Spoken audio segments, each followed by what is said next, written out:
Welcome to The Explainer. Today, we're diving into the incredibly fast-moving legal machinery that springs into action to protect India's coastlines when a ship goes down. Now, I know shipwrecks might sound like a pretty dark and gloomy topic, but what we're actually focusing on today is super positive. We're looking at a brilliant, highly structured, and incredibly rapid rescue plan. It's designed to visualize the threats quickly, save lives, protect our delicate marine environment, and keep the oceans clear for everyone. So let's get into it. First things first, we need to establish exactly what triggers this law. You might hear maritime casualty and picture a completely sunken ship just resting silently on the ocean floor, right? Well, actually, scratch that. It's way more proactive. A maritime casualty is any severe collision, stranding, or incident that creates an imminent threat to a ship or its cargo. The whole shebang is built around prevention just as much as cleanup. It's all about stepping in the exact moment things go wrong to stop them from getting worse. So here is our roadmap for today's official rescue plan. 1. When a ship goes down. 2. Sounding the alarm. 3. Is it a hazard? 4. The cleanup operation. And 5. Who foots the bill? Section 1. When a ship goes down, the clock starts ticking.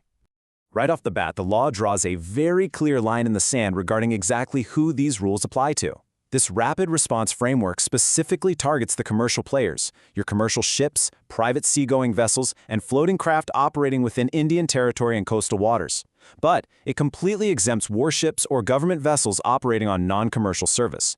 The strict timelines and massive liabilities, those are strictly for the commercial operators navigating these waters. Section 2. Sounding the alarm. Springing into action. Okay, picture this. A commercial ship is wrecked or stranded. The crew can't just abandon ship and head home. No way. They have an immediate, legally binding action plan to execute. The master or operator must instantly sound the alarm. Step 1. Report the incident without a single moment's delay to the Director General and the Indian Coast Guard. Step 2. They literally have to physically mark the hazard, entirely on their own dime, so no other ships blindly crash into it in the dark. And Step 3. They have to tirelessly maintain that marking until the wreck is entirely removed. Now, I absolutely love this next provision because it brilliantly illustrates a true Good Samaritan approach. If a ship is stranded, people need to get to it quickly to save lives or cargo, right? Well, according to the law, anyone can legally cross private adjoining land without the owner stopping them. You can pass with vehicles or even animals to get to the wreck as long as there isn't a public road that's equally convenient. If any damage happens to the property during this rush, a magistrate figures out the cost later and it's charged to the ship. The priority is absolutely crystal clear. Save lives first, worry about the law later. Section 3. Is it a hazard? Assessing the threat.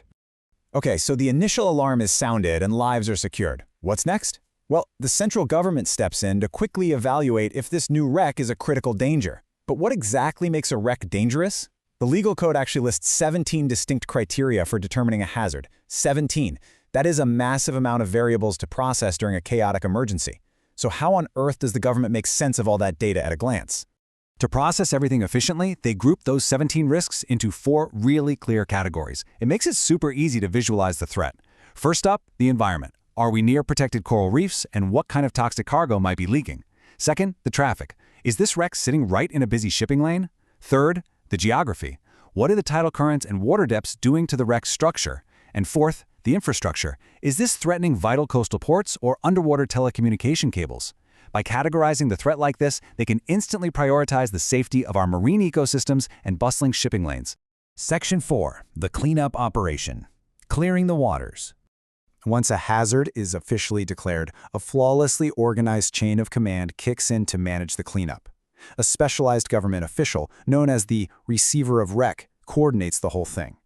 First, the receiver passes all the situational intel to the central government. Then, the government tracks down and formally notifies the registered ship owner. Next, the owner is forced to submit a highly detailed removal plan. And finally, the government sets a strict, non-negotiable time limit for the owner to safely get that ship out of the water. But hey, what if the owner drags their feet? Well, there's an ultimate safety net built right into the law. If the owner misses that strict deadline, the government doesn't just sit around waiting while the ocean suffers. They step right in and seize control. The government will clear the wreck using the fastest means available to protect the environment. And the really clever part? The wreck itself, or any scrap money from it, becomes the property of the central government to immediately help offset those massive rescue costs. To keep this massive operation running smoothly, there are some very strict ground rules. You absolutely cannot board the wreck without permission. You cannot hinder or impede the rescue operation in any way. You definitely can't deface or remove the hazard marks warning other ships, and most importantly, no looting. You cannot wrongfully carry away cargo. In fact, if the receiver of wreck even suspects someone has stolen parts of the ship, they can go straight to a magistrate, grab a search warrant, and legally enter any house to seize the stolen goods. Section 5. Who foots the bill? Following the money. So, let's talk money. Because locating, marking, and hauling a massive commercial vessel off the seafloor is astronomically expensive. The absolutely crucial point here revolves around one single number: 300. Any Indian vessel of 300 gross tonnage or above is legally forced to carry compulsory insurance to cover these exact wreck liabilities. And if a foreign ship of 300 gross tonnage or above enters Indian waters, they have to prove they have this insurance too, or the authorities will literally detain the ship. This proactive system guarantees the money is there before disaster even strikes. When it comes down to exactly who pays, in almost all scenarios, the registered owner foots the bill. Whether it's a standard stranding in bad weather or a wreck caused by the crew's sheer negligence, the owner pays for everything. But there are a few very rare exceptions where the owner is off the hook. They're excused only if they can definitively prove the wreck was caused by an act of war, an exceptional and irresistible natural phenomenon, or if the government itself was negligent, like having a faulty lighthouse. Unless it's one of those highly specific things, that massive financial burden rests squarely on the ship owner. And you know that legal clock? It is always ticking. If the government ends up removing and selling the wreck, the owner only has exactly 1 year to claim the balance of the proceeds, or the government keeps the funds permanently. For the government claiming recovery costs for locating and marking the hazard, they have 3 years, and there is an absolute hard deadline of 6 years from the date of the maritime casualty to make any financial claims whatsoever under this framework. After 6 years, the books are closed for good. It's honestly incredibly reassuring to see this swift, highly structured legal response in action. We've seen exactly how maritime laws work to turn a potential catastrophe into a managed, orderly cleanup operation. But it does leave us with a massive question to ponder. With global ocean traffic growing exponentially every single year and commercial ships getting larger and larger, are these legal frameworks robust enough to keep pace with the massive scale of tomorrow's shipping industry? It's a fascinating question, and one we'll all be watching closely. Thanks for joining me on this explainer.